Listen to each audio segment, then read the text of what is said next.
It's not, I'm better than you, so I'm going to beat you one-on-one. He can go out and play a phenomenal round of golf, and someone else can just play better than him. There's nothing he can do. So how the is he playing so good and so well that the best golfers in the world can't even come close? Foreplay presented by Barstool Sports. It's the Trent and Frankie show. It's just Trent, Ryan, and myself, Frankie Borelli, here with you on a beautiful Tuesday afternoon, morning, or night, whenever you are listening to this thing. Riggsy and Danny are out at the Barstool Classic in Arizona, so they have left us with the biggest golf podcast in the Northern Hemisphere. Western Hemisphere? I guess it's the Western Hemisphere. Yeah. That's what they like to say. I think that's right. We've got two people dominating the game of golf in a way that is really just... I've always said that I wish that I was around for the Tiger domination to feel what it was like to go into each tournament knowing someone was going to win. And I said, I'll never experience that again. Tiger drove off a cliff. He has a fake leg. He has all these back spasms now. He's got a fused back. I'll never experience that. And then comes Scottie Scheffler, who he walked into our life at the PGA Championship in Kiowa, where he said he didn't know that I would ever recognize him. He goes, Frankie, you know my name? That Scottie Scheffler is now the greatest golfer that we have seen since that Tiger Woods. And I'm not afraid to say it. I know it's an insane thing to say. This guy, what he's doing right now, when you talked about Tiger Woods at his best, because you could make the comparisons of Tiger Woods and Jack Nicklaus and all their careers and all this stuff. Obviously, Scottie's not at that level. But when they used to talk about when Tiger was playing his best golf, he was so much better than everybody else. They didn't even have a chance. Scottie Scheffler's doing that right now. No one else has a chance. And then you got Nelly Korda on the LPGA, 5 events in a row, just won a major, 5 events in a row. No one has on the LPGA, according to Justin Ray, has won 5 events in an LPGA season in 25 years. She's won 5 in a row.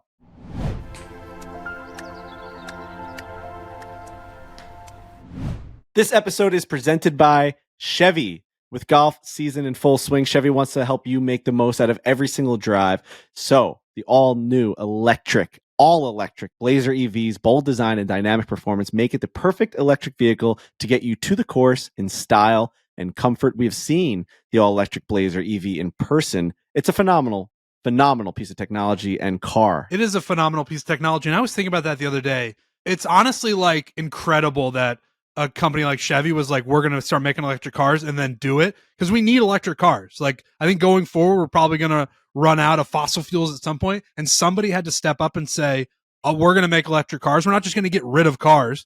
We're not just going to have cars be a thing of the past. We're going to continue the tradition of cars and the tradition of Chevy, and we're going to create and invent an electric vehicle. And now it's just, an electric vehicle is commonplace because a place like Chevy decided to do it. And they're beautiful, beautiful vehicles. They're incredible, and I'm going to tell you a couple things right now that show just how incredible they are. 324 miles of range on a full charge. And now here's the best part. The Blazer EV has earned the prestigious honor of being named Motor Trend's 2024 SUV of the Year. Dude. Motor Trend judged the big, small, gas, hybrid, electric vehicles, and luxury SUVs, all of them. That's what goes into this category. The Blazer EV beat them all. It's incredible. Phenomenal. Not only are they in the space, but they're dominating the space. Dominating it. So head over to Chevy.com/Blazer EV to check out lease offers and amazing deals. Chevrolet, together, let's drive.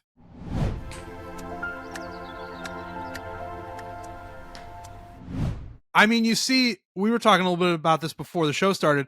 There's a reason there's an arms race on Twitter of people trying to get out the best statistics, because people are trying to contextualize what's going on with Scottie specifically. And Nelly's thing is also insane. But Scottie, there's this benchmark of Tiger Woods that the PGA Tour has where it's like, have we seen this before? Yeah, probably. But it's very, very rare to see something like this. The one I keep seeing is 4 out of 5. He's won his last 4 out of 5 starts. Hasn't been done since Tiger in 07 and 08. So every time you pull up a statistic about Scottie's run right now, it's usually Tiger who you're comparing it to. And you're right. I don't know how. All I'm seeing is this is pretty fucking close to what Tiger Woods was doing during a few, like, here's the thing about Tiger is he had a few of these. Like, his Right. thing was he would do this. He had, they showed a stat yesterday during the broadcast where it was like, here are all of Tiger's streaks where he won 3 or more tournaments. And there were like 6 of them. So he was on fire at multiple points. Scottie's just in one of those runs where he's winning everything. He's making it look easy. He's also doing it in a way where each week he seems to make it harder for himself, not on purpose, but he's got a lot of stuff going on off the golf course, where at the RBC Heritage, he showed up late Tuesday night, didn't really practice, played 9 holes in the Pro-Am, and then won the tournament by 3 strokes. Like, we're talking about, this is an elevated event, the RBC Heritage. It's an elevated event. All of the best golfers, most of the best golfers in the world are there who are eligible to play on the PGA Tour, and he's just boat racing them. So I'm with you on, like, maybe it's recency bias, maybe we're living in the moment, but it feels like Scottie Scheffler is the best thing we've seen since Tiger. Now we had Jordan Spieth had his run, Rahm had his run, JT had a run there, but like in terms of just watching a guy and being like, oh, he's going to win this golf tournament, and I feel very confident about that, Scottie Scheffler's at the top of the list. You keep bringing back like 2007 Tiger. I think it was maybe 2013 was the last time someone showed up to the Masters 4.5 to 1. Right? It was plus 450 to win the Masters. I think that was Tiger Woods in 2013. Is that correct? I think that's what Danny was saying. To have that type of confidence from, the DraftKings Sportsbook and the whole entire country of being like, we think this guy's going to go out there and win. Hasn't happened since Tiger Woods. He goes out there, wins. The next week he shows up, like you're saying, wins. I know that there have been people that have rattled off a bunch of wins in a season. It's the gravity of these tournaments now. The way that the PGA Tour, the Arnold Palmer, and then you've got the players. These are things that we hold like to the highest standard. Oh my God. These are players, tournaments, the Masters, RBC now. We were at the Pro-Am. We'll talk about it. We had a great day there at the RBC Heritage. There's nothing you can't even describe how big that tournament is. You're on the putting green. You've got Rory, Shane Lowry. You've got Fitzpatrick. You've got the best golfers in the world, except for obviously all the guys that went to live, but it's there, man. These guys can beat you. Like, and they're not beating him. This is the thing I was talking about yesterday with my buddies. How the fuck can you dominate golf like this? Like, it's not, I'm better than you, so I'm going to beat you one-on-one. I'm not Shaq and you're just some little guy that I'm going to fucking post you up in the paint and I'm going to back you down and I'm going to slam it. I'm going to have my cock in your mouth. You know what I mean? Like I'm bigger than you. And I'm dunking. I'm Vince Cartering my fucking elbow into the rim. This is not that sport. No. He can go out and play a phenomenal round of golf, and someone else can just play better than him. There's nothing he can do. So how the fuck is he playing so good and so well that the best golfers in the world can't even come close? You know what I mean? Like, I agree. To me, it has nothing to do with how he's playing. They can just be better, and they're not. He's that good. People will probably dispute it, but it does seem like golf is the least likely sport that you can dominate. It's impossible. You can't infringe any. You can't play defense. Impose, I guess is the word I was looking for. You can't impose any of your like skills onto somebody else. You can obviously make them nervous from your play, but if they just like keep making birdies and eagles, there's nothing you can do about it. It's just you versus the golf course. And then you look at a leaderboard and wherever you fall at the end of it is where you fall. He's dominating. Yeah. Going into final rounds with 4-stroke leads and holding them off. And it's like, dude, these guys can't even come close. And also when the tournament started after the first round, I think he was 2 under. It was sort of ho-hum. He was just in the background, probably in the top 15 for most of the tournament, like the first 2 days. And then on Saturday shoots a 63 and is the leader heading into Sunday. It's like, what do you do against that? This is a stacked leaderboard. This is 40 rounds or better with 40 rounds where he's made par or better.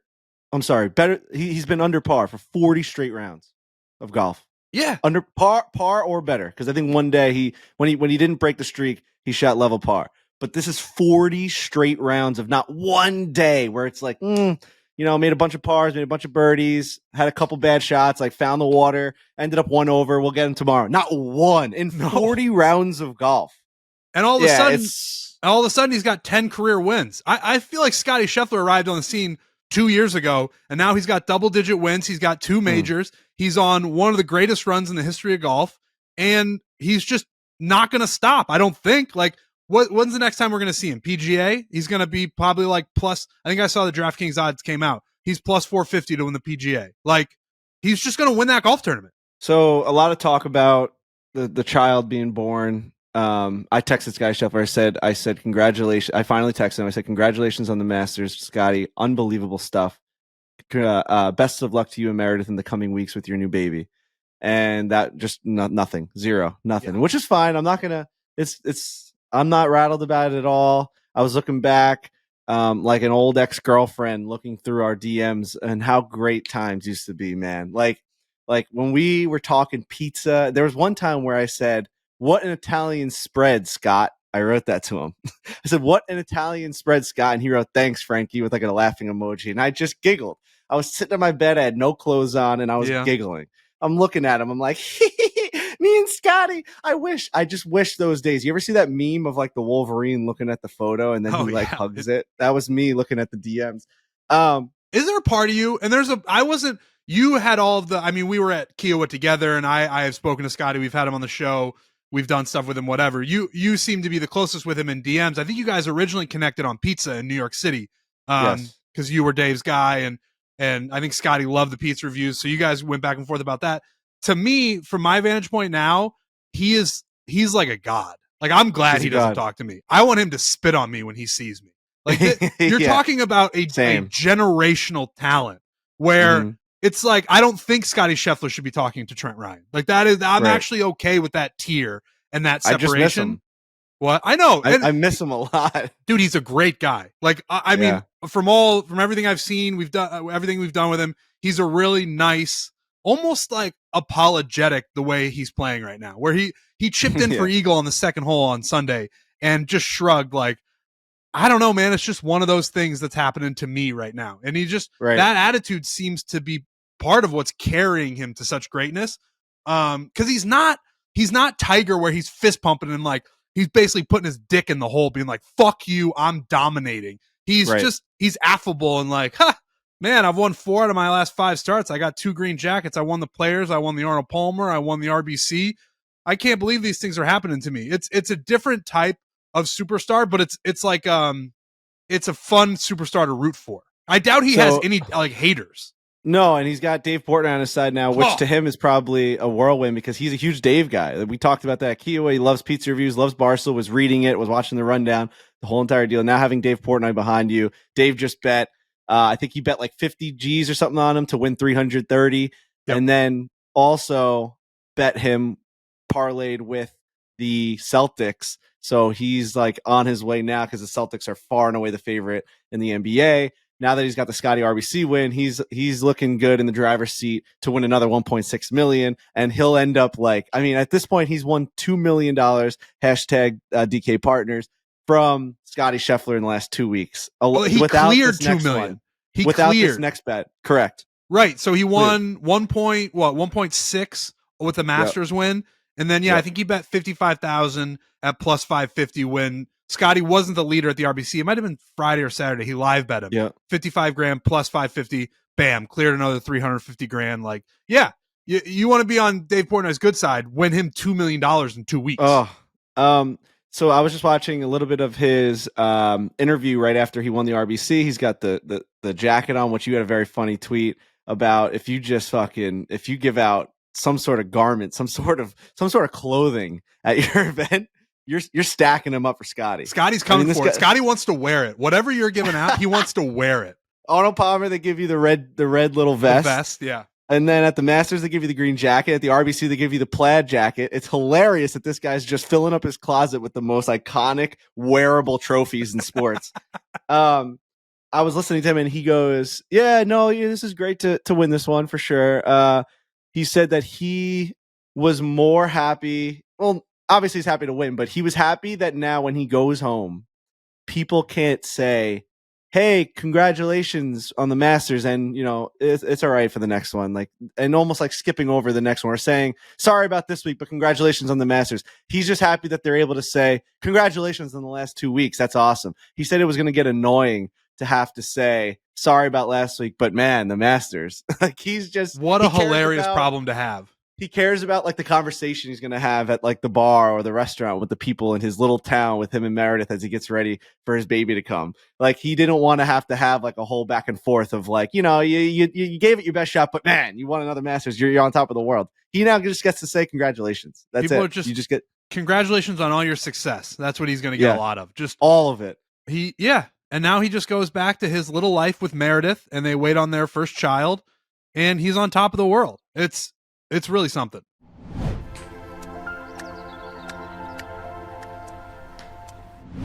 Did you know that you can get tickets to an Islanders game? Ooh. Maybe a playoff game at UBS Arena? Ooh.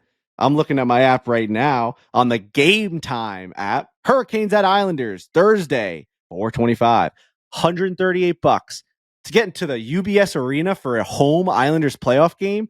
I mean, you can go and then you go all the way down. You can sit on the glass. It's like the amount of tickets that are on the Game Time app. The Yankees, the A's are in town. $13. You want to go? You want to go tomorrow? Yeah, $2 on the Game Time. $2 to an A's, Oakland A's versus the New York Yankees. At the ballpark. Just two great logos. Just feeling great. The sun is shining, and that's right. With Game Time, the official ticketing partner of Barstool Sports, finding tickets for less has never been easier. We just showed you that.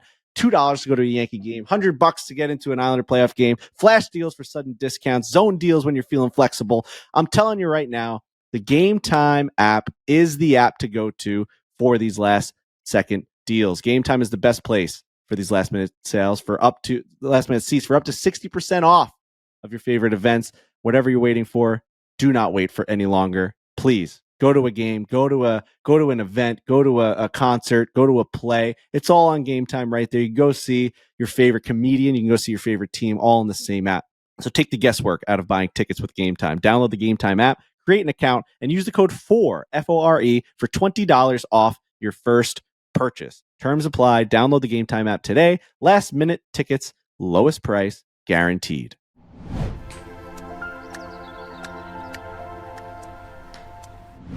So we talk about him being like whatever, it's going to be plus 450 at the at the PGA.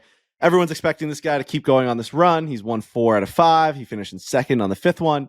There is a huge wrinkle coming into play. We've talked about this on this show many times. He is having a baby, and when you're going through this time, I'm going through this time right now. It's so weird in friend groups, and this is just the way the world works, where everyone goes to college at the same time, obviously, and they're all experiencing that. And then everyone starts to get engaged, and your whole entire friend group is experiencing that. You can tell by like your Instagram feeds of what are you starting to see just a lot of. And I've never seen more babies in my entire life. I'm 30 years old.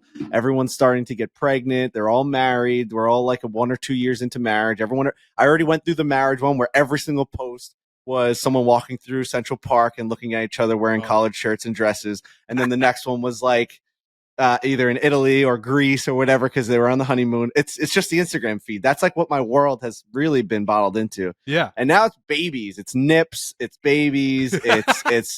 It's baby cheeks on breasts. It's very, very more like, whoa, we're seeing more skin than we've ever seen, which is actually a fun little time. But you don't realize like life is just going by. This Instagram feed is not stopping scrolling, and we're just going to keep. Next, it's going to be like, whatever it might be. It's a lot of black.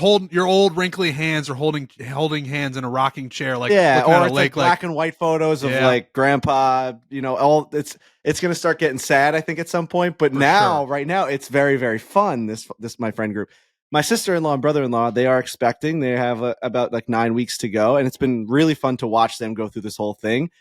But it's a life change. Like we just had her baby shower yesterday, and it's like the amount of stuff that we got to have to bring back to the house and like get the nursery ready. And Scottie talked about this at the Masters. They don't even have the nursery ready yet. He's like, there's something wrong with the house. They got to get it fixed. They haven't even set up the crib yet. It's chaos. You're bringing a human being into the world, and you have to like get prepared for it. And I'm already experiencing it with them, where it's like, oh, who's going to go to work and who's going to watch the baby, or what? Like, this guy, the amount of preparation he goes into for a tournament, he talked about it today at the RBC when he won. He says he's never prepared better for tournaments than he is right now. He's locked in. He's doing all the work. He's putting the work in. He felt like last year he put a lot of work in, but didn't get any results. He wasn't winning very much. This year, it's nice to see a couple wins come up, he said. But he's doing the preparation. Is he going to be able to do that? This baby can't survive without 24/7 attention. 24/7.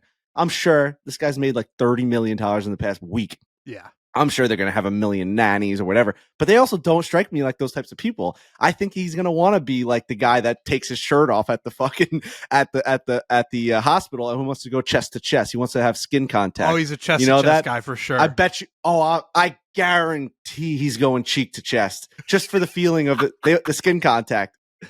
Yeah, I think you're right. Oh, 100%. Actually, there's a very funny scene in that dumb but funny movie Ricky Stenicki.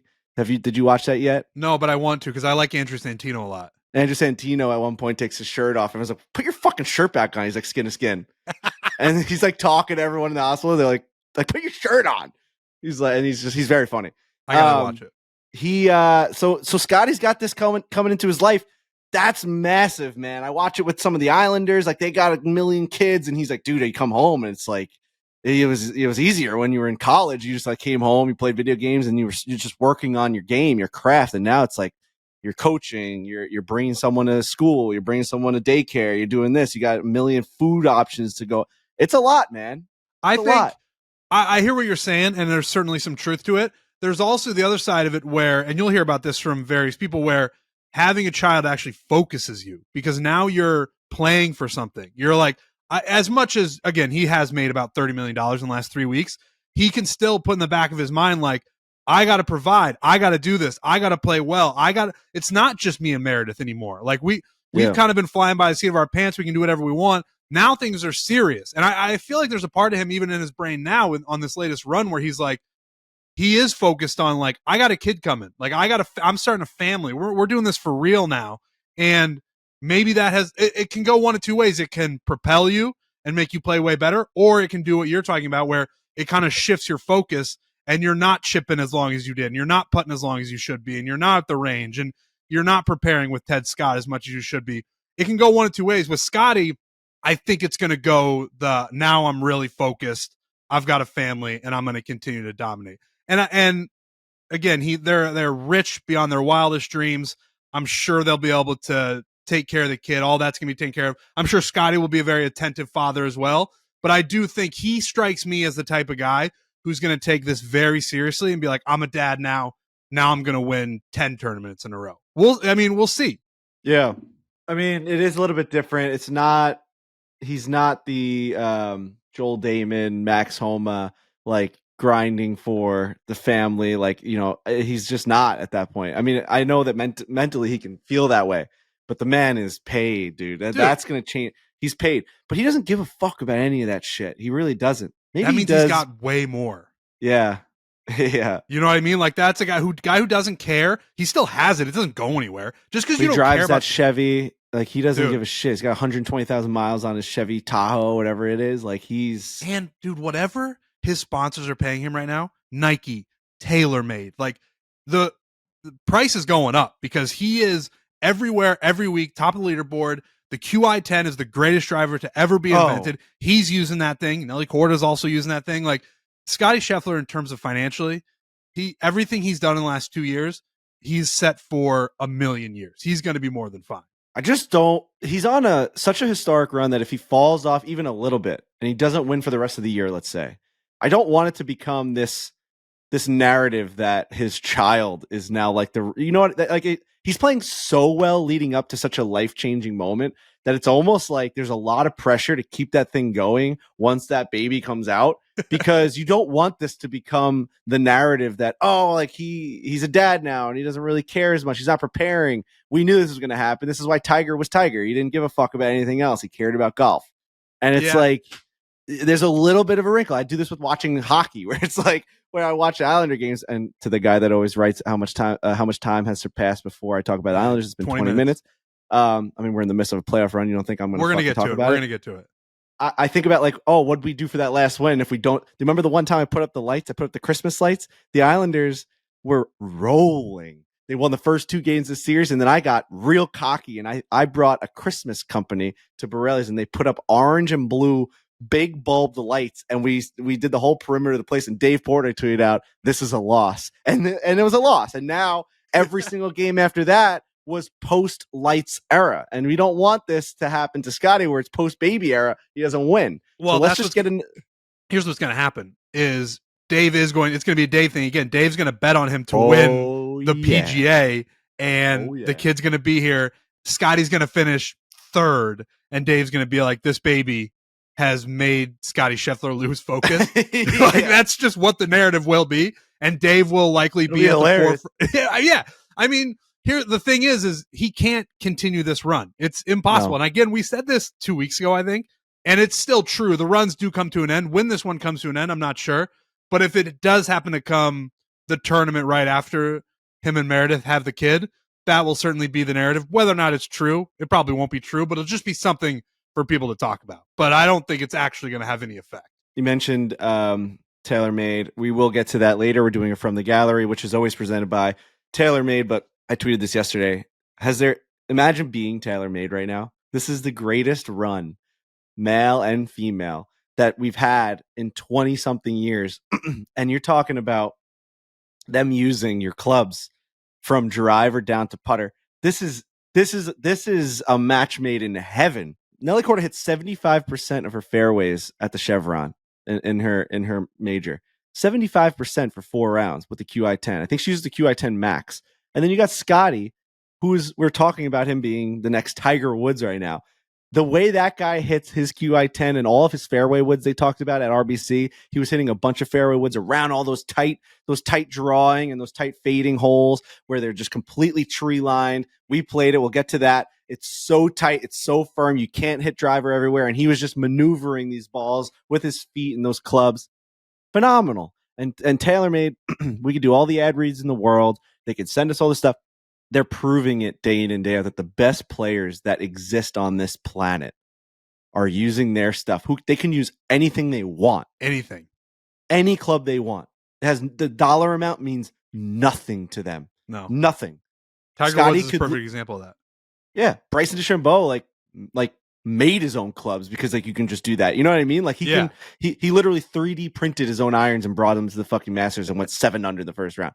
They can use whatever they want, and they choose to go with the best, and they choose to get fitted by Adrian, and they choose to work with this team like Barbuti and Tyler and Mike Essie and the whole entire crew. That's what TaylorMade is. It's the people at the end of the day. It is the people, and it's also like you talk about the sponsorships that Scottie has. He's wearing Nike, he's using TaylorMade, but TaylorMade he's using them.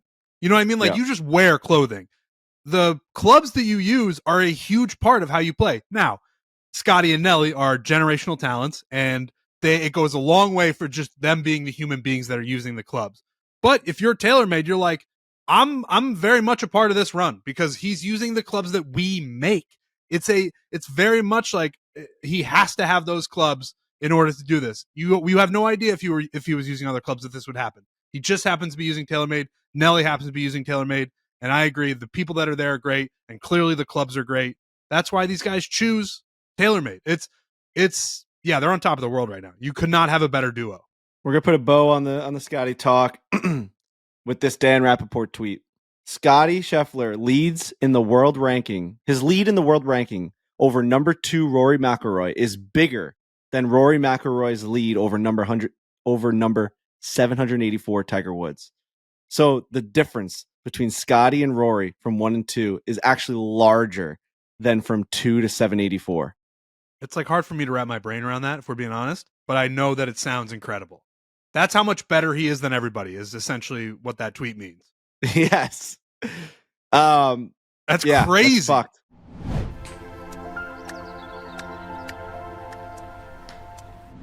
A tee shot in the rough. An approach clanking off the flag. Someone yelling, "You the man!" at this week's tournament. Get in on all of the tee to green action at DraftKings Sportsbook, an official betting operator of the PGA Tour. From round 1 Thursday through the closing round Sunday, DraftKings Sportsbook has you covered with same-game parlays, live betting, odds boosts, and so much more. We've got amazing options here on the DraftKings Sportsbook. Number 1 being the Fore The Cut, which we're going to talk about in this very show, Trent. Yes. It's a great little action. Yeah, we're firing this thing back up. We went on a little run when we originally did For The Cut. We're going to try to get back on that run, but we're doing it all through DraftKings Sportsbook, hashtag DK Partner. It's just a good time to be betting golf. It's a fun time to be betting golf. You know, the leaderboards are crazy. You can get in on Scottie if you want. You can pick whoever. Colin's playing great. I saw Sahith Theegala was up there. He's one of our guys. It's just a good time to be betting golf because it's fun. And golf right now feels like it's in the forefront of sports. Like it's just all of the headlines. So go to the DraftKings Sportsbook, bet some golf, have some fun. It's the best way to watch sports. We got Patrick Cantlay and Xander Schauffele as the favorites at plus 500 here at the Zurich Classic of New Orleans. Rory McIlroy, Shane Lowry, that duo, they're 8-1 on the DraftKings Sportsbook app. So make sure you go check that out. Download the DraftKings Sportsbook app and use code FORE, F-O-R-E. New customers bet $5 and get $200 in bonus bets instantly. That's code FORE only on DraftKings. The crown is yours.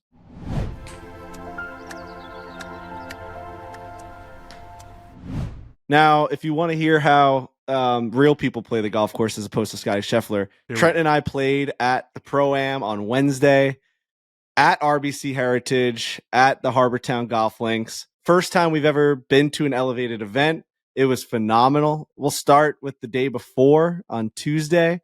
We got there Monday night. We go, right? I think Monday night. Yeah. We get there Tuesday morning, our first time ever seeing Hilton Head and the lighthouse behind 18. Amazing accommodations. Thank you to Body Armor who set up the whole entire thing. Phenomenal week for me and Trent. Body Armor is taking over the world. They're huge sponsors of the RBC Heritage, and then also they just took over the entire NHL. I mean, I don't know if you've seen any of these games. Yeah. The boards and everything, every single water bottle is now Body Armor, which shout out to them. They are the best.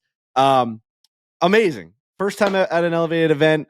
The RBC couldn't have been better. They said, hey, in the morning, you guys are going to come check out the golf course, and then you're going to fire off this cannon, and you're going to hit the ceremonial first shot. We're going to test it all out because as history show, their historical stuff that they do at this event, the one event that they love to really push is that the winner will wear like the plaid outfit. He'll wear the plaid jacket, and then he will hit a golf ball with an old hickory golf club into the water. And they will fire off this old school colonial time cannon, like a legit one. Oh, yeah. And no one does this except for the people that win the championship the year before. Defending champs. And these two guys that like are the cannon blasters. These guys take care of this cannon like you wouldn't believe. They're the only ones that can touch it. They're the only ones that can move it. They're the only ones that can set it up. But unfortunately, or fortunately, they allowed us to do this, to test it the day before, or the morning of. A mere 4 hours before Matty Fitz was going to do it. Right, like 9 a.m. We're fucking firing this thing off. So Trent got to hit the shot. I got to pull the little string. It was hilarious. We put the whole video out on Instagram. Trent, I mean, the swing was tough. Yeah, I mean, so I'm not a good one. I'm not a good golfer. That's part of the brand. 2, yep. I got a hickory stick, which I'm not used to. Even when I swing the greatest equipment in the world, TaylorMade, my game is still not there. So it's certainly my fault. And then 2, they put it on this little pile of sand. They teed it up real high on this little pile of sand. And in my head, all I didn't want to do was swing under the ball and have it drop. Basically, I didn't want to eliminate all of the sand and have the ball drop right to the ground. That's what I didn't want, which then caused me to basically top the golf ball, and it went right into the shit in front of where we were standing. But the pictures look great. The video's not as good. It is a funny video. The timing of the cannon, which was Frankie's job, was perfect. As soon as when they did the Fitz one. Better than the Fitz one. Yeah, the Fitz one, they were a little early. And they showed it right after the tournament ended today. They did a whole recap, and they show the slow motion of Fitz hitting the shot, and it's just like as he gets to his backswing, boom, it goes off. I'm like, ooh, it was a little early.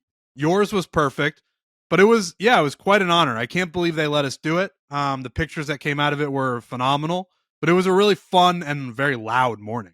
So loud, you had to put your earplugs in. People were like, a bomb just went off at the RBC Heritage. It's 9 a.m. We're waking everybody up. Phenomenal stuff. Really, really fun. And then on Wednesday, on Tuesday we got to just be like media people. We're walking around the golf course. We're checking in with a lot of the guys. We see Kisner, we see the whole entire crew. They're just practicing, getting ready for a huge elevated event. Wednesday we show up and we're told that we're going to play in the Pro-Am. Now Pro-Ams are usually paired up with two pros, one for the front nine, one for the back nine. If you're lucky enough, you'll get like the Scottie Scheffler, who usually goes to the top. The top dogs, I feel like, is how that will usually work. He'll go off with like Rory and the whole entire deal. Or for us, we were the last group off, and they paired us up in like a quote unquote featured group. And it was me, it was Trent, it was Ryan Blaney, NASCAR superstar, and then it was Stan Smith. It's the Stan Smith Adidas shoes, like the guy. Like I'm sure thousands of people listening to the show right now have a pair of Stan Smiths, which you may not even know that he's a real person. You may not know what his history is. If we're being honest on this podcast, which I want to be, I think this should be a podcast where we're honest. I didn't know Stan Smith was a real person before we played golf with him. See, to be like, I knew that he was a real person because the face is on the tongue of the shoe. So I'm like, that would be wild to just like make like a cartoon of someone, but like you had to be somebody. And I knew that he had some sort of deal with tennis, but I had no idea. Nope. Because I had no idea who this guy actually was. Stan Smith was the nicest person I think I've ever met in my entire life. Yep. When we went to dinner, obviously Ryan Blaney, we've had a long history with him in terms of doing golf videos with him. We played him and a bunch of the other NASCAR guys down in Carolina. It was an amazing time. And I've seen Ryan Blaney at a bunch of events, at a bunch of NASCAR races. He's the best. He's the man. He's so down to earth. He's so humble about being like one of the best fucking NASCAR drivers in the world. I was so fired up about our like hangout session in golf with Ryan Blaney that I ordered a Ryan Blaney shirt. I cannot wait for it to get here. Sick. Just one of those awesome NASCAR like Blaney number 12 car. I love Ryan Blaney. That's incredible. I love that. I think I'm going to do the same. So we show up to this Pro-Am and our tee time was at 1:30 p.m. And I think that we got there at like 11. We slept in. We were a little bit nervous. It's a big day. Like there's gonna be a lot of people there. The RBC is an elevated event. They get a ton of people. The RBC was known as like the first PGA Tour event to buy in on letting people have like a party. Yeah, there's a lot of locals there. They all have condos on the golf course. There's a lot of people from Hilton Head that like to drink. They're all like retired. It's like a retiree community, but then there's a lot of money down there as well. So like when this event comes in, there's a bunch of parties. There's a lot of sponsors and like people would get drunk and kind of messy and there's music being played. That was like the first, all right, like let's rip the Band-Aid off and let's go into this new world of let's have fun at golf tournaments. That's what I've heard from a lot of people that have messaged us and talked to us at the event. So we knew that there was going to be a lot of people down there and it's us hitting golf shots. It's not Scottie Scheffler. Very nerve-wracking. And we get to this place and the setup again is incredible. They pick you up with a golf cart at your car. They drive you over. You have your golf bag at a PGA Tour event, which for us is very, very strange. We've walked many PGA Tour events, especially majors and elevated events, like big tournaments, like the Players and all this stuff. And usually we have our little lanyards around our necks and we're wearing Barstool golf merch and we say, "Hi, Scottie, say hi to me. We're the media. Yeah, Dan got a new haircut." Like it's just like you're being weird, right? Like you're being those guys that like I see them at tournaments and whatever. I get to go play. So all of a sudden we get there, we get our little bibs, we have caddies, the whole entire deal. We get to the putting green, and now instead of standing on the media side of it, we're on the green, and we have putters in our hand, and we have balls, TaylorMade balls in our hand. Like we're so not allowed to be there that the players started to look at us being like, why are they putting? Like, I'm trying to think back to like when we are just media. Imagine just walking up there and putting on a Wednesday. Dude, I know it's a Pro-Am and I know there's other AMs up there, but we're not supposed to be up there. I also thought in my head, theoretically, and I hadn't even thought about it, I think it was subconscious, where when you play in a Pro-Am, you certainly don't putt on the same putting green as Rory McIlroy and Shane Lowry and I just thought they probably kept the AMs and the pros separated until the first tee. No. You just warm up and putt on the same green as Rory McIlroy and Shane Lowry. Dude, we were putting to hit. So Trent and I, obviously being two of the biggest idiots on the planet, like we're so nervous. We're looking at each other. We're like, we're not supposed to be here. We're not supposed to be here. This is insane. And we both get our putters, and I'm like, I'm just gonna go putt towards the hole that Rory's putting on. I'm just gonna do it. I was like giddy about it, and we just started rolling the rock, and Rory McIlroy's rolling the rock. So much so that Shane Lowry's like, "What are you guys doing here?" And he's laughing, and then Rory turns around and goes, "Oh my god! Like, are you guys playing today?" Yeah. And yep, it turns into a whole conversation. We talked with Rory for 20 real minutes, I would say, 15 to 20 minutes of his preparation. He had just played 9 holes. He was just relaxing. He was done for the day. Talking with Shane Lowry, their best buds from Ireland. Dude, that's the thing for me is I've always loved that duo of Rory and Shane. Just they're buddies. They grew up in Ireland. There's this great, if you watch the Open Championship has a YouTube channel, and they'll pick every once in a while like a major a guy who won, and they'll do an hour documentary on the whole tournament, and they'll do interviews, they'll do the whole thing. They did one with Shane when he won at Portrush, which was obviously a big deal for him. It's a great, if you watch it, it's like 55 minutes, watch it. And in that, I'm pretty sure it's in that, he talks about growing up with Rory and how you're basically growing up with a superstar. And he's like, yeah, my whole life, I've basically been living next to Rory McIlroy, kind of in his shadow. He talks about the dynamic of their relationship. They're obviously very close friends, Ryder Cups, the whole deal. So honestly, talking to them as a duo at this Pro-Am on the putting green, I was like starstruck. I was like, this is one of my favorite duos in golf. And we talked to them for 20 minutes, and they are friends. They're giving each other shit. They're talking about how they're going to play the golf course. Rory put the mini driver in his bag. You know, he's like, I'm not even playing my 3-wood. I've just put the mini driver in. Like, having Shane react to that whole thing with me, I was just trying to hold on for dear life because it was so fucking cool. Dude, at one point, I said, "Oh, Tommy uses the burner. He uses the mini driver." And Rory said, Rory goes, well, he flushes it. He's Tommy's a flusher. And then he goes, I used to be a flusher. Like, basically being like, that must be nice. Like, I used to be a flusher. And Shane Lowry lost his mind. He goes, oh, fuck off. Like, you're Rory McIlroy. Exactly. You're the flusher. You have the best swing on tour. You're the guy. What are you talking about? So it was really, and he laughed. He walked away, like, with his putter around his neck, being like, yeah, I'm Rory, whatever. They're so cool. They're so nice. Rory couldn't have been a better guy. Every time we've had an interaction with Rory at this point, it's always gone very, very well. Trent and I just randomly see him alone all the time. Like, I know we've got this huge crew of us with Riggs and Danny. Danny's obviously on the media side of it, but like me and you caught Rory at the country club. Yeah. For the US Open, where he was driving out after one of the rounds and goes, oh, the Barstool boys. And we were leaning into his car talking to him about, playing in the US Open and like how he feels this week and where he's going. He's going to pick up his daughter and all this stuff. Like, and now like me and you just somehow I think at the end, he's like, I like talking to you too. Like, this is nice. Like, this is a nice change of pace. It's not so media-y. It's not like, this is great. You guys are going to go play today? We said, yeah. All right. See you, Roars. I want nothing more than to just be absorbed into Rory's friend group. Just bring me and Frankie in. We'll come over. We'll come to Ireland. We'll drink a bunch of Guinness. We'll do whatever you want. I basically am already. I'll be state-run media for Rory. Everything 100%. He says is gospel. He's right about everything. He's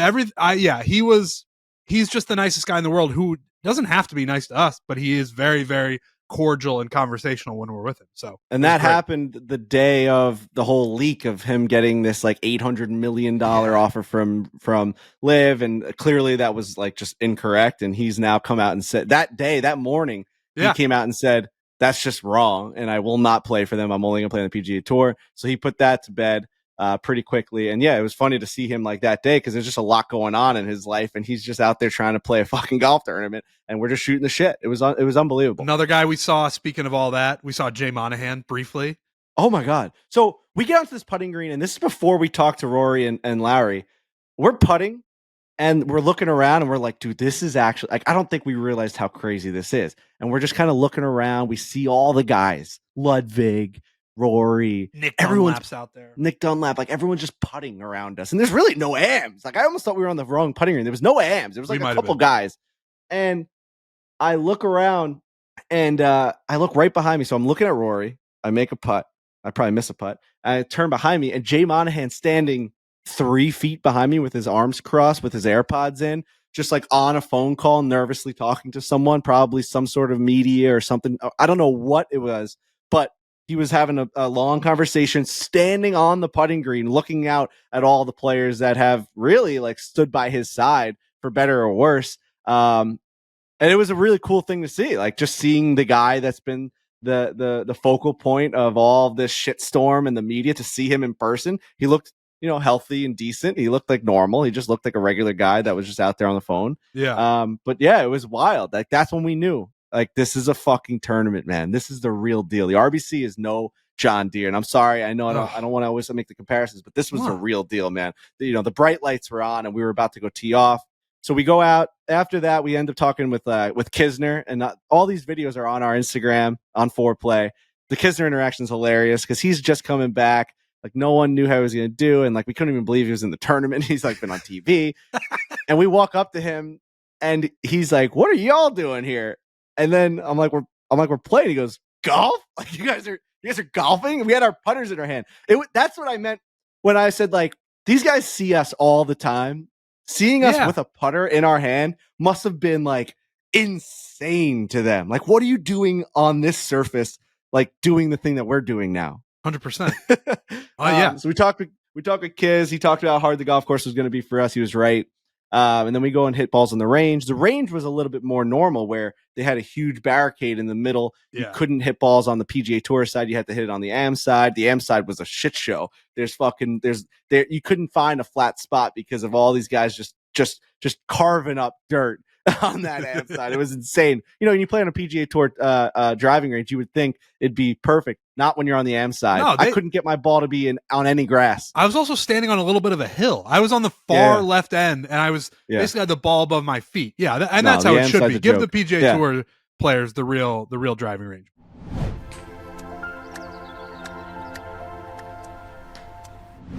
There's more to your hair than your hair. You understand that? That hit me like a ton of bricks. Yeah. It's just, you have this hair and you're like, oh, it's just always going to be there. Do I ever have to do anything to it? Is it always just going to be there? I mean, you would know more than anyone, Trent. Sometimes that's not the case. No, sometimes it starts to go away. It starts going backwards, and then in the front or in the back, it starts going forward, and you got to try and hold on for dear life. Nutrafol is the #1 dermatologist recommended hair growth supplement brand, with over 1 million people seeing thicker, stronger, faster growing hair with less shedding. Your hair is never just about your hair, and Nutrafol knows that. That's why Nutrafol takes a whole body approach to their hair health, addressing the problems inside to help hair growth on the outside, supporting your lifestyle, not just your hairstyle. Nutrafol, we got this sent to us. It's great because you do feel like you're doing more than just for your hair. You're taking a body pill supplement that is giving you the things that you need. You're lacking things more than just you're lacking the hair follicles coming out of the top of your head. You're lacking what is causing that. You know what I mean? And they're seeing that at the core of your body. There are multiple formulas that are tailored to give you the hair that you need to grow throughout different stages, such as aging, maybe your parenting, as well as for different lifestyles, such as plant-based diets or whatever you may need after they figure out what is actually happening with your hair loss. So make sure that you take the first step to seeing visibly thicker and healthier hair. For a limited time only, Nutrafol is offering our listeners $10 off of your first month's subscription and free shipping when you go to Nutrafol.com/men. Enter the promo code FORE. Find out why over 4,500 healthcare professionals and hairstylists recommend Nutrafol for healthier hair. Nutrafol.com/men, spelled NUTRAFOL.com/men, and enter promo code FORE. That's Nutrafol.com/men, promo code FORE.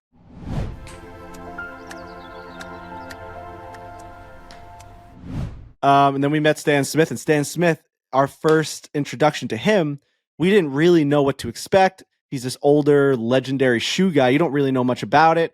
I knew, I did some research before that, like realizing that he played tennis, was won in the 70s. He won back-to-back in back-to-back years. He won Wimbledon and the US Open, 71, 72. He was the #1 tennis player in the world. He was one of those big marketable guys for American tennis. And the first introduction, Body Armor walks up to us and says, "Hey, do you want to meet this guy? Yep, you're going to be playing with Blaney and him." And he shakes our hand and he knows everything about us. He had done research. So he looks at me and goes, "Frankie, Long Island guy. How was that lesson with Bryson DeChambeau at Bethpage during the 20s, what was it? 2019 PGA Championship, Bethpage Black." I was like, "Oh my God."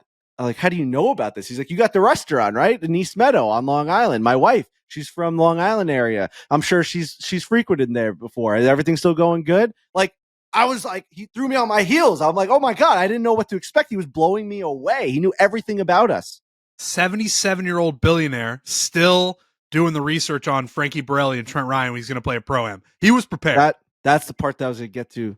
Like, I wanted everyone to sit here and try and think, how much money do you think Stan Smith is worth? And I was going to give like a 2-second moment of silence for you to sit in your car. I ruined it. It.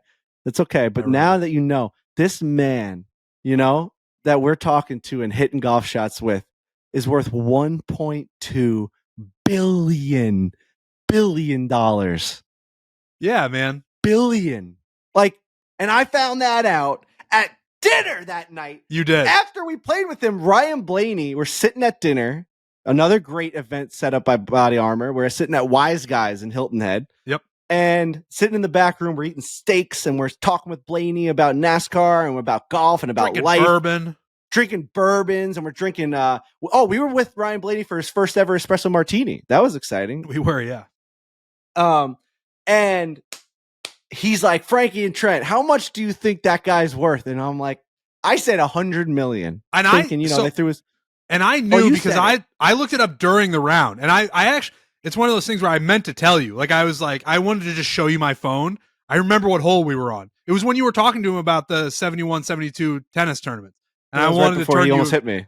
He did almost hit you there. And I told you should have taken a header from him. And that's because I knew at that time that this guy is worth 1.2 billion. And so you guessed at dinner 100 million, and I scoffed. I rarely scoff at you, but I gave you a one of those. And then when you made that face, I thought I was off by 80 million the wrong way. I'm like, oh, he was a tennis player in the 70s. Winning that probably doesn't carry over to money in 2024. Who knows? Like, 20 million would be insane money. Like, that's, to me, it's a lot for a tennis player, that's insane money. And I was thinking maybe, he has some residuals from the shoes, but he didn't invent the shoes. His name's on the shoe. And then you said 1.2 billion. I got up and I screamed. You did. Inside this dinner. I said, he is a billionaire? So that was fucking nuts, because now that you think about it, like, his name's on every single shoe, and it's like the number one selling shoe, like, of all time. At the end of the day, he was so nice that if I had known that he was a billionaire going into it, I would have been more nervous. He was so fucking nice that I thought he was worth 100 grand. Like, he's just the most humble, normal guy that I've ever met in my entire life. I want to go to dinner with him. His wife walked the entire Pro-Am with us, all 18 holes. She was so unassuming. Like, she was in the background, just like, yep, just chilling. I'm drinking my water. Yeah. I'm watching some golf. These are billionaires. Billionaires.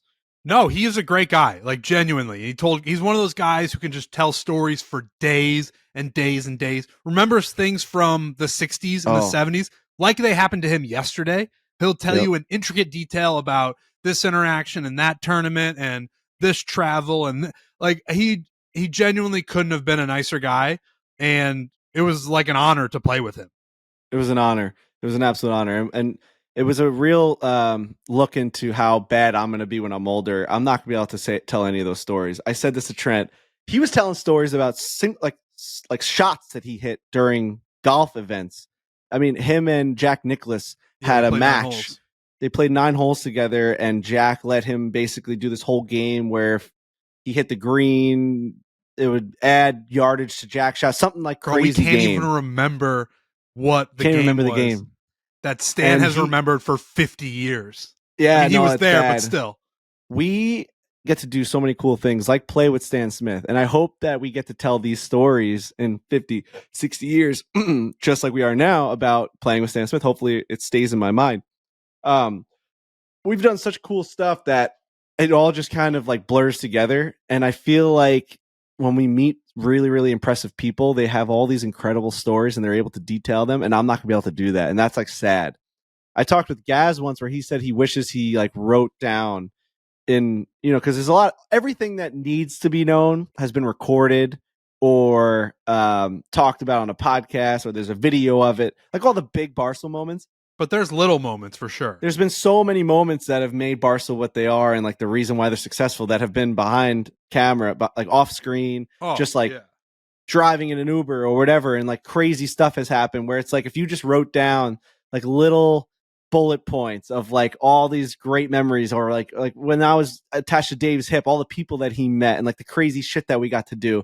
I don't remember like any of it. Like jet setting from Indianapolis to Houston and then back to Boston and take a helicopter to a game. It's just like, it's all just like in my iPhone photos of Snapchat when I would like try and send it to like Hannah or something. Like, there's no memory of it. And Stan Smith and all of these really impressive older people that we've had the luxury of meeting, they're so good at, like, dude, he was telling me what clubs he was hitting in a golf match from 1973. Like, what are you fucking talking about? It's crazy. He also has like 15 million Delta points. Oh, well, yeah, that was another thing where we're not trying to keep up with them. We're just trying to tell, like, we're basically trying to explain sort of what we do to Stan Smith, because, you know, we're at a golf tournament. People are coming up to us. We're shotgunning Trulies with Stoolies. We're getting recognized a decent amount. And Stan is just sort of like, he knows who we are because he did a little bit of research, but I don't think he understood like what exactly that it was. And we were saying, yeah, we each took 100 flights last year. We've got this tournament called the Barstool Classic that people sign up for. It goes across the country. And yeah, we just take a lot of flights with Delta. And he goes, not in a dickish way. He just basically responds and says, I have 5.6 million Delta miles. And we're just like, all right, that's more than we have. That's just way more than we have. So Stan Smith is a legendary guy, and I was great to meet him. And he said he's been flying Delta since like the 90s. So before that, he was flying like Pan Am and all these other old school flights. So that's when he was flying on his tennis circuit, where he would go to like Germany and France and Italy and Australia and back. So he would have 10, 15 million miles at that point, which is an incredible golf swing number. He played from the same tees that we 77. Did.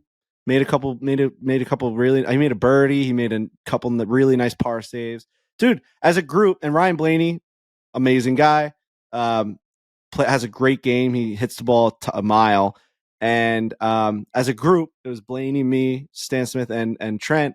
We were, I think, 11 under, which it was, 4. We got pops. I got like 4, and the other guys were getting a bunch of them, and we were 11 under. And when you looked at the leaderboard, who had a pro? Like Scottie Scheffler's group was 18 under, and like it was just us 4. We didn't have a pro to make a bunch of birdies out there, so it was fun. We actually played well. We made a bunch of putts.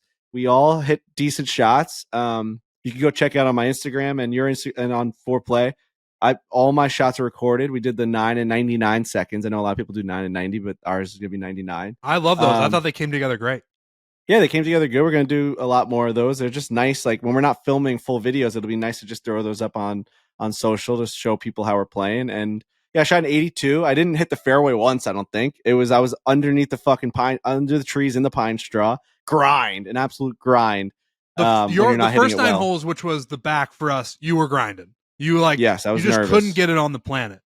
No. But you still played all right.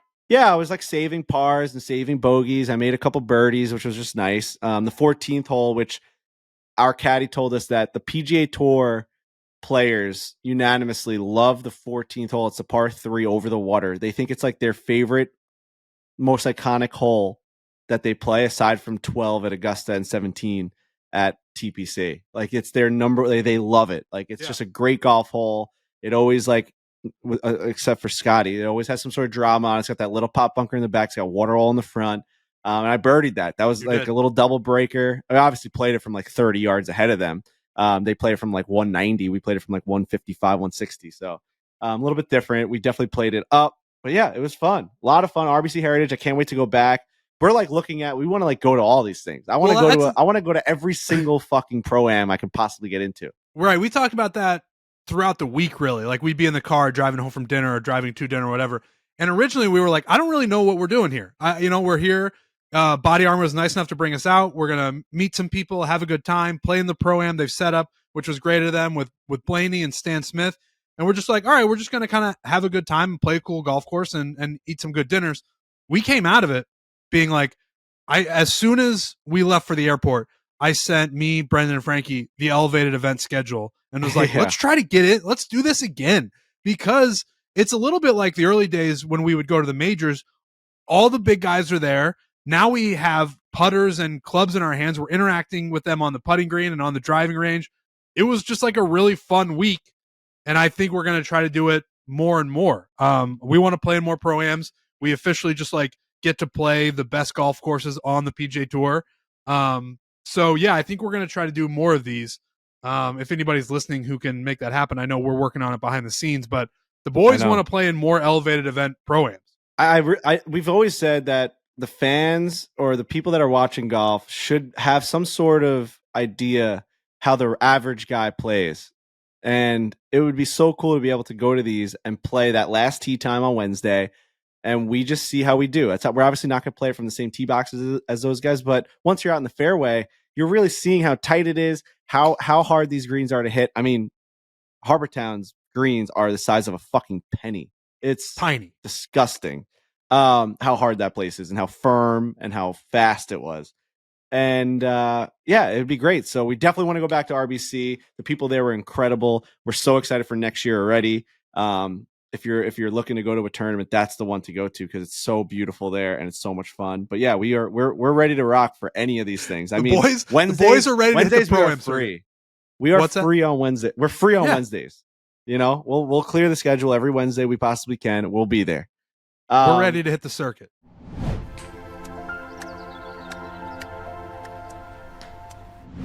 Who says you can't earn rewards if you're staying in a vacation rental? Does anybody? I don't think. I'm sure a lot of people say that. They don't really realize. With Vrbo, you can book a vacation rental for your next golf outing and earn 2% cash back towards your next vacation through the One Key Rewards program. So, relaxing knowing during your golf trip, you can stay in a vacation rental and actually get rewarded for it. If you've ever booked a vacation rental and found yourself stuck making small talk with the host, you know how awkward that could be. You don't want to deal with that stuff. Why would you deal with all of that stuff instead of spending quality time with your buddies? With Vrbo, the host never stays with you. You can relax knowing that the whole entire time you have that home to yourself, no hosts in sight.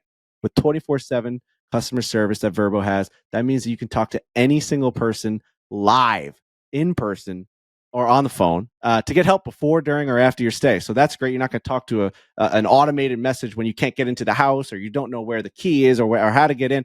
You're going to have someone actually speaking to you, which is a huge, huge difference with Vrbo. With Vrbo, you can receive discounts the longer you stay at a property. So you can save when you stay for an extended period of time. Why not earn rewards while you're doing this stuff? It's the biggest difference between Vrbo and the others. Please make sure that you're downloading this app. Make sure that you're using it. Book your next private vacation rental in the Vrbo app. We've been using it on the road. It's been a life-changing difference. We're always just like booking hotels and the most expensive stuff in town. Now we're finding really great properties. Like we said, we don't have to deal with the host. We know how to get in. If there ever has been a problem, we call them up right away. The 24/7 customer support service is right there. They're real people. So make sure you do the same. Book your next private vacation rental in the Vrbo app. Let's go.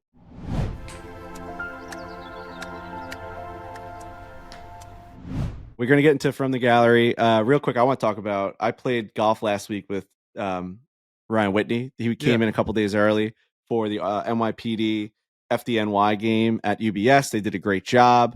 It was at the same time as the Islander game. Unbelievable. And so he's like, I want to play some serious Long Island golf. Like he's, he wants to do it. Like he hasn't played much golf this year. Let's see what Long Island's all about. He's played out east before. He's played the whole Shinnecock National. He did the whole thing last summer, which is an incredible day. But I said, I'm going to give you some inland gems that we've been lucky enough to get contacts at. We know a lot of the supers around here. Obviously, Luke from Rockville has been our planting seed. He's the guy that has grown all of our little branches of trees of connections. He's the guy. He's the source. Oh yeah! Congrats on the Centennial Clock Tower, by the way. Today. Centennial Clock Tower, Rockville Links. 100 years that place has been around. Incredible. We're doing Breaking 90. We got to go right back. I think that actually has to be the first place we go to. I agree. Rockville Links has become the Breaking 90 location. That and Colonial, but Colonial is so goddamn hard. It's I just played it the other day. It's fucking impossible. I played with Ryan. We went out to Glen Oaks. Our guy Craig Courier, who is, I think, pound for pound. I love Luke, but Craig just gets the ability to just do a lot more at this place at Glen Oaks. I think his budget is God knows what. What he does with this place, Glen Oaks, it looks like Augusta National. I don't know how many people know about this course. They had the Northern Trust there. DJ hit it over the water on 18 against Spieth. It was an amazing finish. I can't describe how good this golf course was for the time of year it was.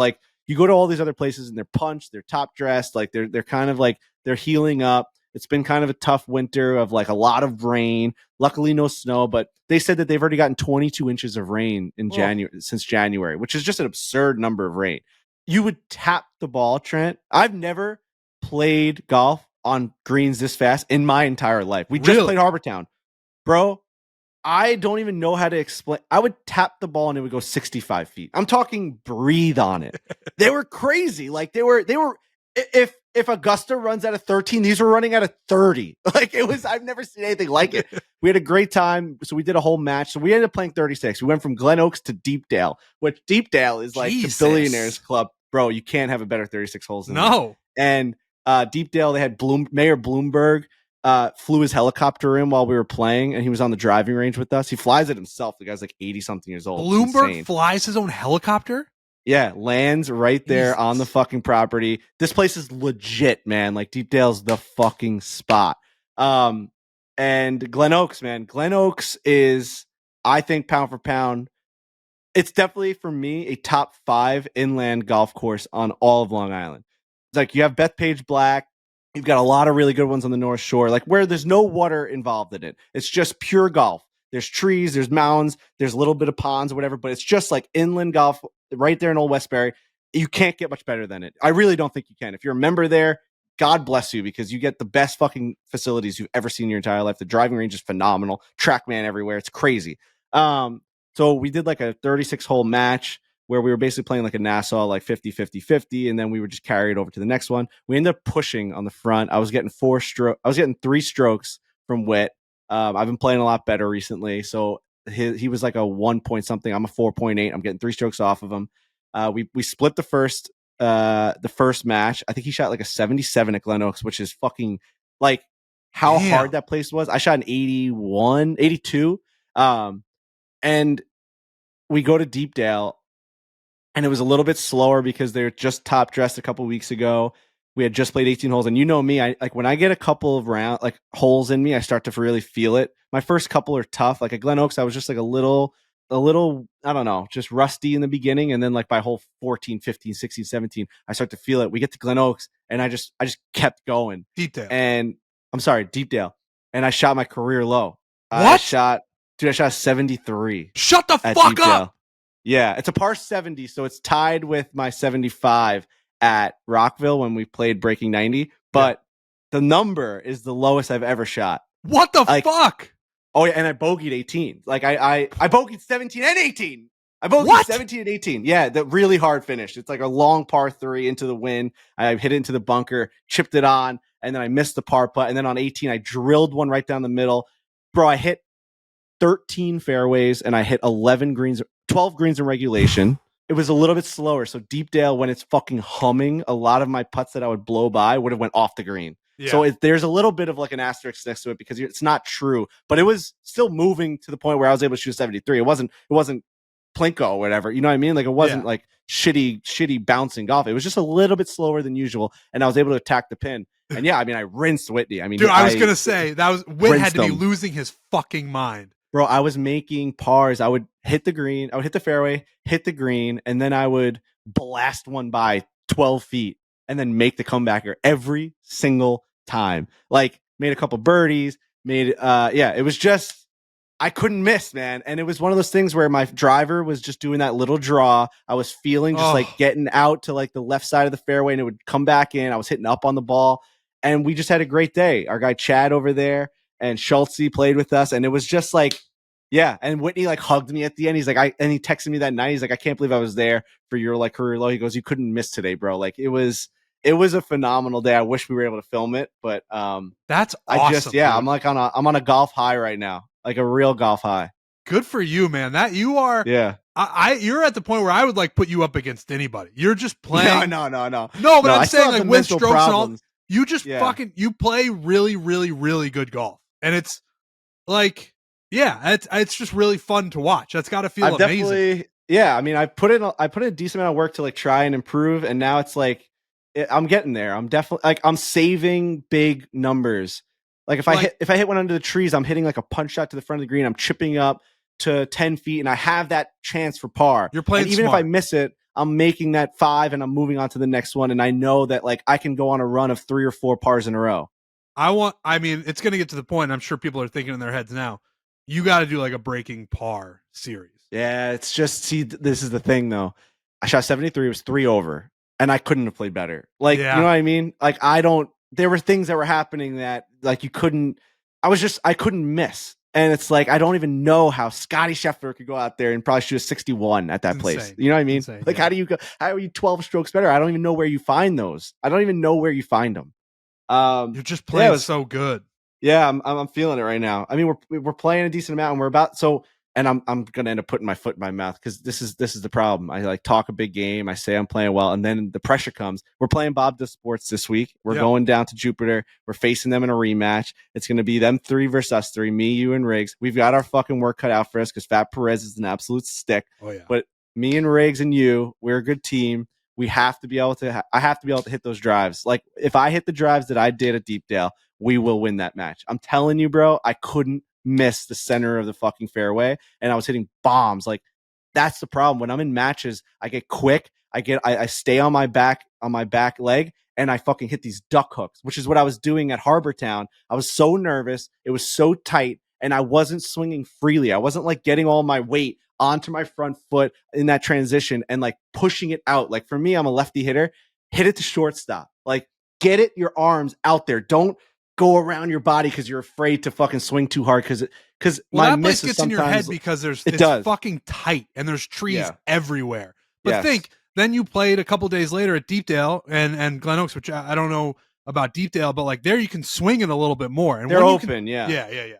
Visually, if I have an open look, I can like send it out and know that it's going to curve a little bit. Like I know it. This place was like, I don't know, if I play it too out left, it hits a tree. It is what it is. We are going to be playing Florida golf, which sometimes gets in my head. I'm not making excuses. I want to fucking play well. I want to come back with some victories. They're going to be great videos. We're filming a bunch with them over like a 2 or 3 day period. I cannot wait.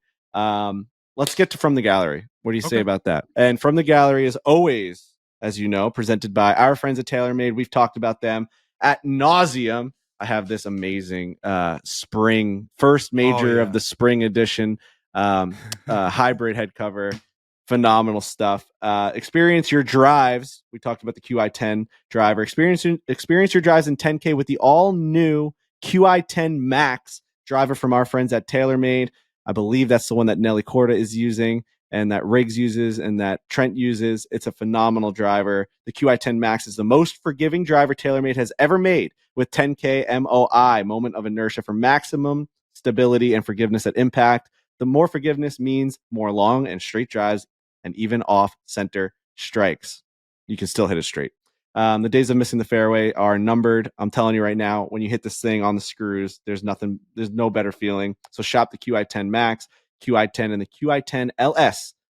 Plus schedule a custom fitting at TaylorMadeGolf.com. The fittings honestly go the longest way out of everything. You have to know what club to hit and how to hit it. They'll tell you what to do. So we're going to go through this list here that our guy, Alex Bush. I looked at this list before. I picked one out that I liked here. You want to do that one first? Go ahead. It comes from Nolan from Wilsonville, Oregon. He said, you have to allocate 10 championships slash titles among your favorite teams or athletes for the next 5 years. How do you do it? I'm personally giving 4 to Tiger in year 1, gets him ahead of Jack, and gives him the true Grand Slam. If you had 10 titles over the next 5 years, where are you putting those things? So I'll let you think about it because I thought about it a little bit. And I've got a few. First of all, I'm going 5 right to Tiger. I want him to get 20. Like then he's undisputed. He's the guy, clear of Jack by a couple. And like, that's just where we want Tiger Woods to be, especially with the body that he has, the way he's been 5 majors right now would be insane. I know. It's an insane question. Finish a round of golf. Yeah. It's an insane question. I'd give 2 to Rory just because I need him to win again and then win again.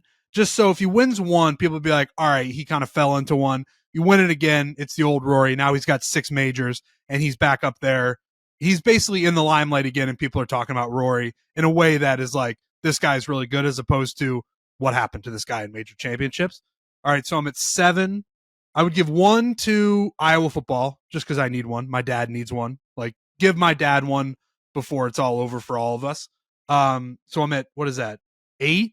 I actually put on my list, I want to, just for the storyline, just give 1 to Jack Nicklaus. He bursts out of retirement, and Jack Nicklaus wins the PGA Championship, and it's like, wow, I can't believe that happened. That's just a weird one that I wanted. Tiger would still have more in this theoretical scenario. And then my last one, I want Conor McGregor to win another one. I want him. I miss those days. Don't you? Like, UFC is great, and they just had a great UFC 300. That knockout was unbelievable. They've got stars, but there was something about McGregor, and people would agree with that. Everyone would agree. When he's on the top, it's the most fun. Robbie Fox would certainly agree with that. So just to have Conor McGregor on top of the world again, that'd just be good for sport. I want to watch Conor McGregor talk shit at a press conference and then become I don't even know what it would be, win a title, and it's like, holy shit, McGregor did it again. So I think that's 10 for me. Yeah, it's a great question. I mean, for me, I have so many, allegiances to the New York sports that it'd be hard to throw one to anyone other than Tiger. I mean, it's hard for me not to say I want 10 championships for the New York Islanders. You know what I mean? Like, just go on a fucking run of a lifetime and just dominate a decade's worth of hockey. And I go up to people and I just spit on them as I walk into arenas. Like, oh, it's year 7. I've won so much that, like, I had a kid and he's 10 and all I know is fucking winning. You know what I mean? I think the only thing I would dispute about that is I think if that happens, 10 straight New York Islanders Stanley Cups, I think you're dead. Like, I think you have talked so much shit to Ranger fans specifically that your own family, I think, murders you. Yeah, no, it's bad. So realistically, if I tried to divvy it up, I would say I want to rip a three-peat of the Islanders back to back to back. I don't want 4. If I'm getting like the perfect choice, I'm going 3. And I don't want to take away from the 4 dynasty back in the day. You know what I mean? I want like 2 different storylines. I think those guys, what they did from 1980, 1983, 84 is so incredible. They were an expansion team in 1972 and they won 4 Stanley Cups 8 years later. Like, that's fucking insane. They were the best players. A couple of them have passed on now. Like, they're all in the rafters. I think that there's some sort of, like, you don't want that to ever go away. Like, there's some history. The Islanders have history, even though people don't think they do. They have history. I think they're the only like American-based team that's won 4 in a row, or like they're the last American-based team to win 4 in a row. Pretty sure. I think in any other sport, 4 in a row is insane. 4 in a row is a lot. Maybe the Yankees did it like back in the Bills lost 4 in a row. There you go. Of course they did. Everyone remembers that. Everybody remembers that. So I would go 3 Islanders back to back to back, and then I would go 4 Tiger, just because that would be fucking phenomenal. He gets over Jack then. Gets over Jack. I'd go for 4. You're at 7. I would sprinkle in, I don't know like the years, but I would sprinkle in, like, if I could get a Yankees Islanders one at the same time, I would go, let's just go 3 Yankees World Series. I would go back to the 90s. Oh yeah. Let's go back to the 97, 98, 99, 2000 Yankees when I was fucking 6, 7, and 8 years old. Best feeling of all time. Of like learning how to watch sports with my dad and just only seeing championships was phenomenal. Like, that was, like, you're so young when you're that, like, I'm 6, 7, 8 years old, but I'm playing baseball. I'm playing, like, I'm learning the game, and my dad's taking me to all these games and my team is winning championships. That's all I knew. In 2001, when they lost to the Diamondbacks, I remember being like, that's like not how the season ends. Like, I didn't know that that's how sports ended. You're so spoiled. Yeah. It was the most spoiled you could possibly be. So yeah, that's how I divvy it up. I'm going to change mine. I want to change mine. I want 10. I want 10 Islanders championships. But if I'm going to really give a real answer, I want that. You would be insane. I want to change mine. I want to take mine away from Jack Nicklaus, the one that I gave him, and I want to give that to Tommy Fleetwood. I want Tommy to win one so bad. He gave me, when we saw him briefly at the RBC. He was chipping and we were heading towards the driving range, and he gave me the nicest hug. Just really brought me in close. And it wasn't one of those just like, oh, we're friends and we're hugging. That's my brother. And I need Tommy Fleetwood to win a major. He's been playing great. I didn't have a great week at the RBC, but up until then, he was, he played great at the Masters. Just for this program here, we need Tommy Fleetwood to win a major. It would be unbelievable. So I'm taking my 1 away from Jack Nicklaus. Sorry, you got to stay at 18, and I'm giving Tommy Fleetwood 1. So that would be my 10. There's a question here from Leighton saying, do you think that there's ever going to be a day where there's like Death Star destroyers and Death Stars that control the universe? I mean, maybe if like civilization survives long enough to be able to get these things out there into the world, into the universe, to be able to start shooting off. I don't know. Not in our lifetime, that's for sure. But I wanted to say I'm watching this show Fallout, which is, the new Prime series based off of like the number one video game of all time. Yeah. And phenomenal first episode, like as good as a first episode of TV as you can have. Oh, wow. And the way that it starts was really unfortunate because it's my nightmare. And I was watching it right before I went to bed. I have the same nightmare like all the time of like bombs coming down and like that feeling of like looking out a window and being like, what the fuck was that? And like the mushroom cloud and shit. Like it happens to me. I don't know why. Yeah. And seeing it recreated was like, I didn't like that. You know what I mean? Yeah. Like it made my heart race into my throat. I don't like it. No, that was bad. Like really bad to see something that like I saw it last night. It was bad. It was really, I think really about bad. that with like plane crash movies. Those I don't like that at all. Dude. So last night, I remember my dream last night. We were at a golf event and we were like running around. And I remember like I was playing behind the pros, kind of like we would at the Pro-Am. And I was hitting shots and it was like a Pebble Beach type scenery, like sunset. And I was getting, you know how like nothing can ever like truly get going in a dream. Like you're always like panicking for something where it's like, all right, you're up to go hit the first shot at the Masters, but you can't find the tee. And you're like, all right, I'll be right there. And like everything's falling out of your pockets. Or like, for me, there was once where it was like, oh, like, Sydney Sweeney's waiting for you in the room. And I'm like, hold on. I got this big thing of luggage that I can't close. I remember that would happen once where I'm close like, it and get in there, Frank. I was like, I got to zipper this luggage and the luggage kept opening up. Get in there, Frank. And I was like, hold on. And like, I couldn't get the luggage open. Then I woke up and it was just like, I don't know. It just sucked. But so last night we were doing this and then all of a sudden, so I'm walking down the fairway and I think one of my friends there was a plane that was flying over and I'm like, dude, I think that thing's going to crash. Oh. And he's like, no, it would be so much louder than that. Like it was loud. And he goes, it would be so much louder than that if a plane was crashing. And we're walking down this fairway. And as he says that, I look back and this is like vivid. I look back and I'm like that one. And like there was a plane coming down and it just fucking went boom right behind us. Nope. And like I went like this and then I woke up. Like all the grass and like the fire came flying at me and I woke up. Fuck. And it was crazy. I was like, oh, like that noise? Boom. I hate dreams like that. I fucking bad. Hate it. Really bad. I hate shit like that. I gotta fly today. I hate shit like that. That's crazy that we're talking about this. This is a podcast clip that'll go down in infamy depending on how my flight to Jupiter, Florida goes tonight. I'm flying out in the morning. I got the Islanders tonight. Yeah. We lost the first game against the Hurricanes. The thing about the Hurricanes, and I don't want to talk too much shit. I don't want to be like that bitchy fucking fan. It's just like North Carolina is like, I don't know. I don't want to say anything I'm gonna regret. Where it's like they're the number one New York transplant state. Oh, you're going deep in your bag. They've got.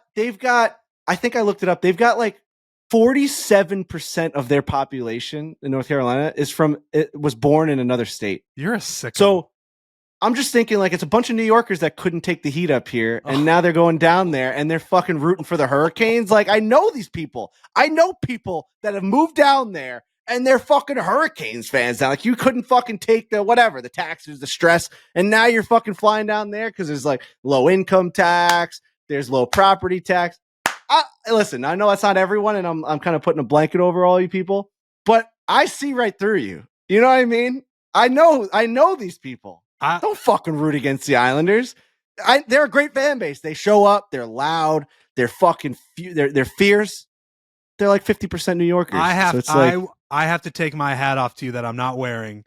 It's not, you're not going X's and O's. You're not saying, oh, their defensemen played better. Oh, they stayed in the zone longer. They got more power plays. You're saying that you looked up how many out of state residents live in North Carolina, and you're looking down and I'm saying you guys are pathetic. They couldn't take the heat. They couldn't take the heat. They couldn't take the heat. I love it. They couldn't take the heat. It's a level of petty that I didn't see coming, and I really appreciate it. Your team's better than mine, all right? That's clear. They finished like 3 points behind the President's Trophy winners. They are a phenomenal hockey team. They won 50 games this year, I'm pretty sure. I'm not talking about that. I'm talking about all the shit that people are tweeting at me. Your team's pathetic. The Islanders will never win anything. Yeah, I stuck here. I'm stuck here with my team. I didn't flee.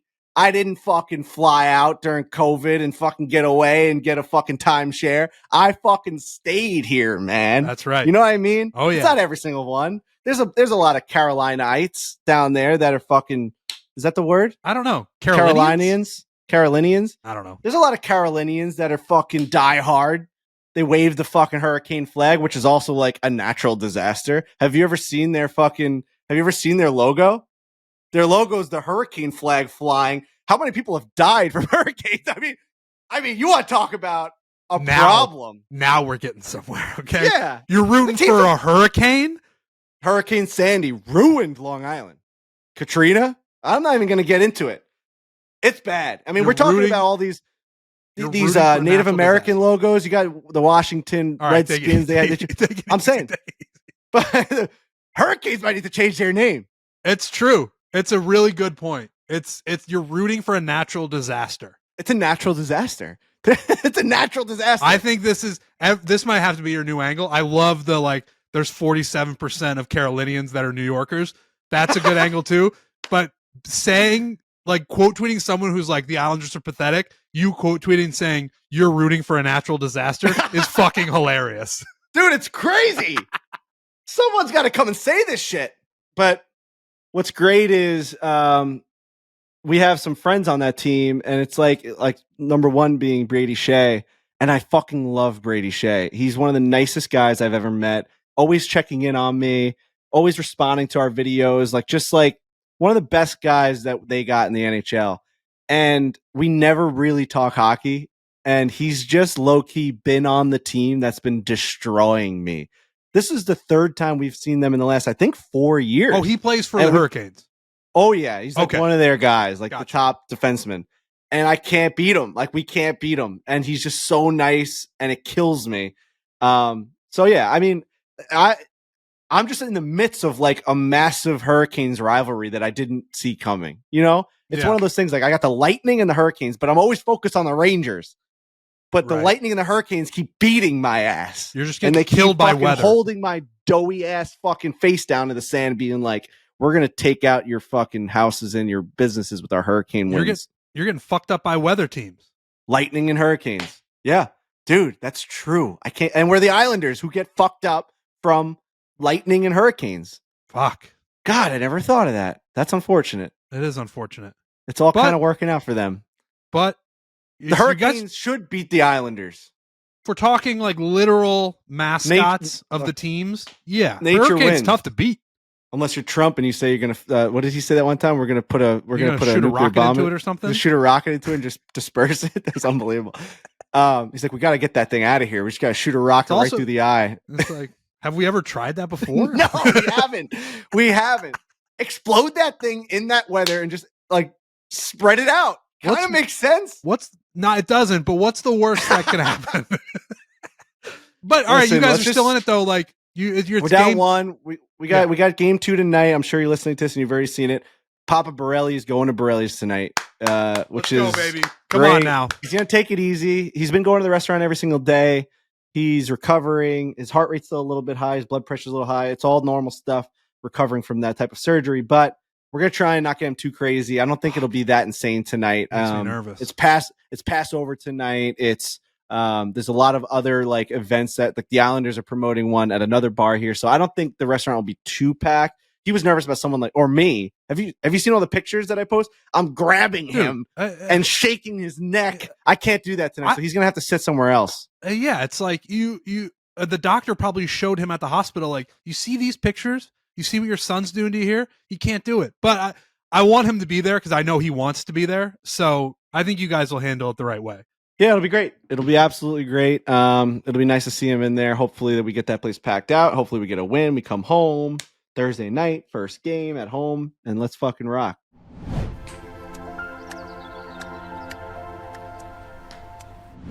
The most prestigious golf courses in the country have trusted Imperial with the design of their headwear for over 100 years, and they remain the number one headwear in golf today. the iconic high crown tour visor worn by golf legends for decades, including our friend Keith Mitchell, who's been on the show. He wears that visor. You know that's an Imperial high crown. You know what you're getting. They also have those iconic bucket style hats that you can wear. I love that when we get to a golf resort and it may be in like the Bahamas or Bermuda or one of these like nice summery hot sun is shining. You get that bucket hat in the pro shop. You know it's an Imperial. Amazing for that type of occasion. Yeah, you're protected all day. I've done that. And it protects way more than the hat. It goes all the way down. Right. I did that before my wedding. I got Imperial bucket hats, and that's all I wore. They're a proud partner of the PGA of America, PGA Tour, LPGA, USGA, and they are the official headwear of the AJGA. They have licensed collections with partnerships of all these organizations, so they can have logos from the Waste Management Phoenix Open, the Players Championship, the President's Cup, the 2024 U.S. Open, the PGA Championship, and more. Imperial knows custom hats, so you can mix and match your own design. So design your own, upload a logo of your choice, and go to custom.imperial1916.com. This is a big one. If you have a buddy's trip coming up, you want to throw your own logo on an Imperial hat, listen to that website again. I'm telling you right now, custom.imperial1916.com. This is a big one. They have no minimums, quick turnaround, and they have free shipping on that. So that's amazing. You have a big event coming up. I'm telling you, we have all these like events coming up. You got your buddy's trip. I'm going away. I might be using this. I've been trying to figure out how am I going to get my logo on a hat. You're going to custom.imperial1916.com. That's how you create a memory, because then everybody's just wearing them around and it's like, oh, I remember when we went there. Remember when we did this? I love that. And even better, if you want 20% off, you're going to go to imperial1916.com and use code BARSTOOL to get 20% off your first order. And be on the lookout. We have Barstool Golf and Imperial headwear coming to your local pro shop soon. So we're going to be making sure that we're going to get all of these hats into your local pro shops with Imperial. It's a great time to be an Imperial 1916 partner. That custom stuff right now, go to custom.imperial1916 or imperial1916.com. Use code Barstool, 20% off.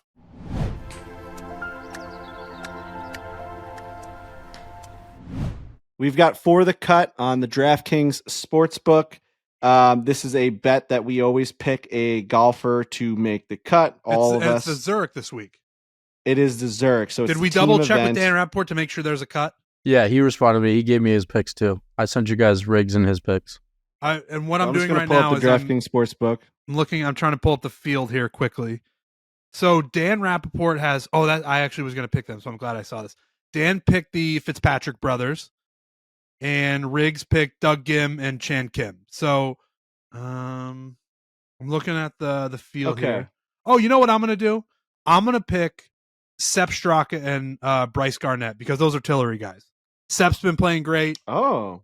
Bryce is new on the scene. We ran into Tillery at the RBC Heritage. Great to see him. Him and I have been connecting on dates for when I'm going to go back down to Cuscahuila to get me straightened out. But I'm going to go with some Till Gang guys. I'm going to go with Sepp Straka and Bryce Garnett at the Zurich Classic. All right. I'm going to go with Bo Hostler and Sam Ryder. Ooh. Brock Nelson on the New York Islanders asked me if I saw Sam Ryder at the RBC. He did not play in the RBC, but we have a connection to Sam because we played with him at a Pro-Am event at the 3M. Yeah.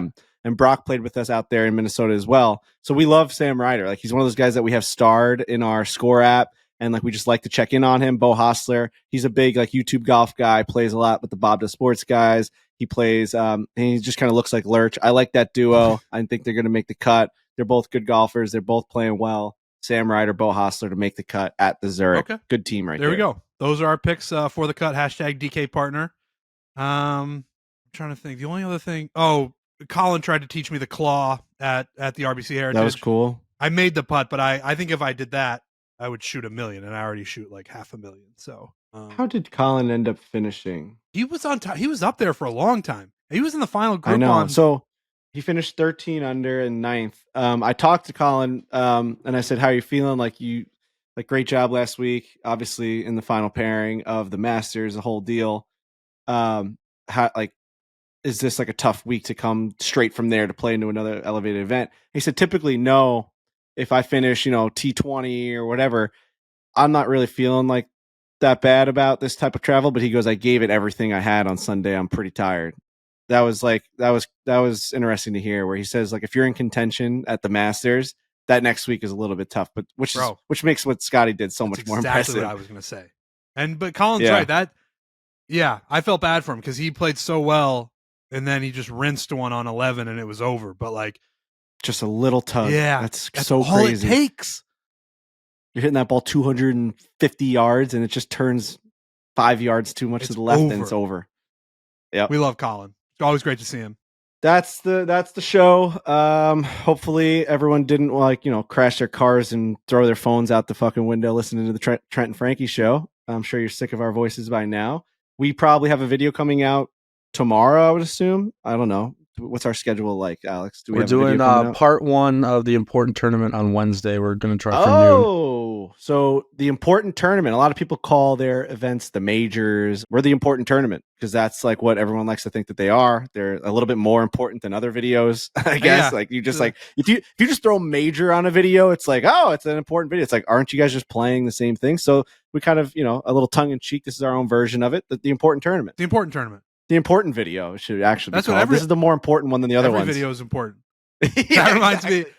That reminds me when quickly when the DevNest came into the Barstool website, like they fixed everything, and they then we could have tags in the blog, and like you do hashtag whatever the blog is about. When we first started doing it, I would put hashtag funny in the keywords, and Dave called me, and he was like, this was a long time ago. Called me, and he was like, every blog's supposed to be funny. Every fucking blog is supposed to be funny. So he was like, it's crazy that you're putting that in there. And I was like, I don't know, I was just trying to put keywords in there. That's the same thing with these golf videos. Every video is important to everybody for the people who put them out. Because the hashtags used to be visible. Right. And I would be, hashtag whatever boobs, hashtag coffee, hashtag funny. Phone rings immediately. Dave Portnoy's like, every blog's supposed to be funny. I'm like, okay. Dude, so we did our first, we didn't do a viewing party because my dad wasn't able to make it, and Stu, shout out to Stu, the Godfather, rest in peace to Stu's father. Stu's one of I stopped over his house the day after to pay my respects, and he's like, I can't even say what he said. I'm sure the conversation I had in his backyard was like the most, I was in tears laughing, which is the only way Stu would be able to like deal with this grieving and the whole 100%. Entire deal. He's so Stu Finer. Being at his house was hilarious, but also just like, I was just happy I got to see him. The Godfather was an incredible man. We got to meet him at the Stu-Palooza. And yeah, just all the videos that you could tell that Stu really, really cared about his dad. He was there 24/7. So, thoughts and prayers to him and the family. Absolutely. But they weren't able to make it for the first stream. So we didn't do a stream. We went to Long Beach, and I got a text message because Dave was on Long Island. And so we didn't do it at the East Meadow Brothers because no one could go. And I didn't want to put the stress on my dad to set up the restaurant yet. And so Dave's like, are you guys not watching the game by the arena? Which I think he meant like the East Meadow one, which is not that close, but it's pretty close. And I said, no, we're in Long Beach. I had like the whole response, like, we're streaming the next game, blah, blah, blah. And then I heard the next day or that night from someone, Rico was like, oh yeah, Dave was like thinking about just like coming and watching the game with you guys because he like left, like he like was staying for the night or something like that.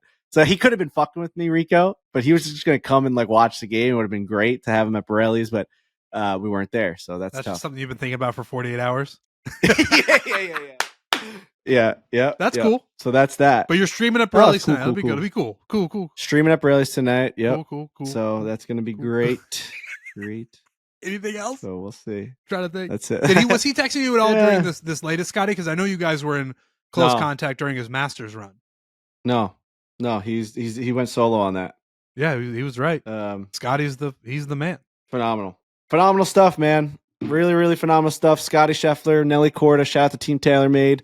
Great time to be alive. Great time to be Team TaylorMade. We will see you guys all on Thursday. Go Islanders, hit it hard. Hit it hard.